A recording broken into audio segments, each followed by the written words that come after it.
Okay, that's working. Sure. So we've inherited a piece of land, and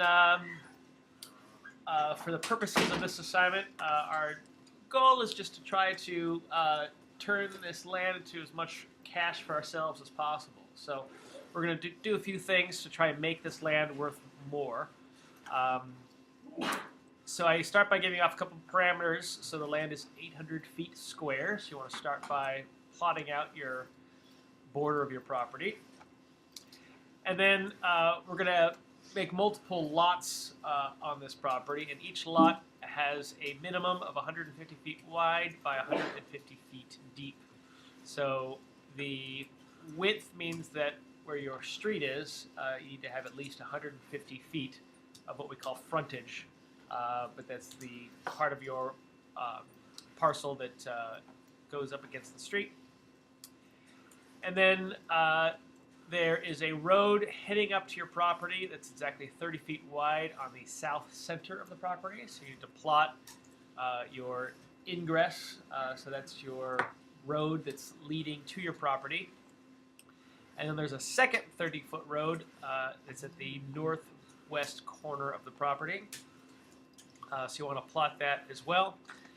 And then here it says that home should have a minimum of a 10-foot setback. So a setback basically means that when you have a piece of property and you have your property line, you're actually typically not allowed to build right on the edge of your property. You have to go in this case, a minimum of 10 feet. So from all four sides, your what we call building envelope has to be within 10 feet. And then you want to have sidewalks on at least one side of your streets.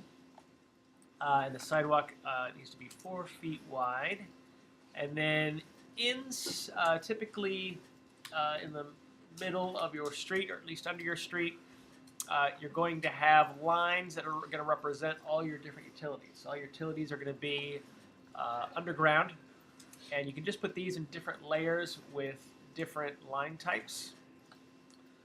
So you'll have all of these, and they go under your streets, and then obviously from the streets they're going to branch out to each house. So you have to have all that connected. And then to make your houses worth more, sometimes in a development community like this, they have what they call amenities. So these are just little things that kind of everybody in that community shares, and it makes it more valuable. So a lot of people don't necessarily like swimming pools in their backyards anymore. In fact, they've become such a liability that often a swimming pool can actually make a house worth less than more. But if you have kind of a shared community center, it's a swimming pool that's well maintained by everybody, it has fence and everything around it, nice and secure, that can make all the houses worth more. So you can get creative and put whatever you want. But I gave you a few kind of examples of some things I thought would be kind of fun that you could add to your community that would make it potentially be worth more. And get creative. You do need to have circulation, so the road that goes in at the center of your property does need to connect to the back end of the property.